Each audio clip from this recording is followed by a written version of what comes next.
Using the white charcoal, look for the lightest areas, so the brightest highlights on your portrait. And I'm just slowly building up the layers there, so continuing to add more with the charcoal, blending it as you go to continue to fade out the lightest areas into the medium tones and the shadows. And then it works well going back and forth with the black charcoal to start to bring in some of the darkest shadows once you have those lighter areas built in.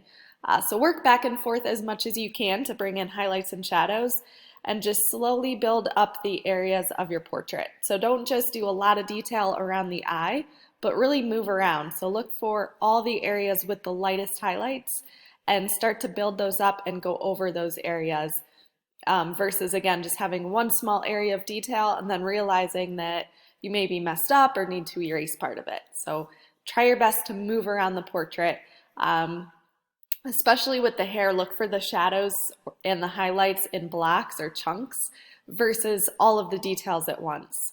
The top layer that you go over with, you can start to add some of the details with the hair, but again, it helps to really look for the simple shapes and forms that you can outline with highlights and shadows and fill those in.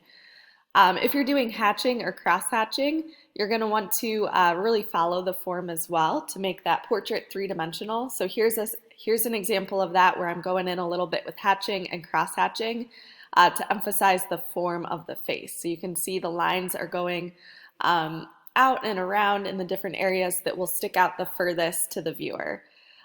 Also, every once in a while, try to flip the paper in the picture upside down to help you see things from a different perspective. Even though you traced everything, some of the proportions might get a little bit off as you start outlining or filling areas in and smudging it.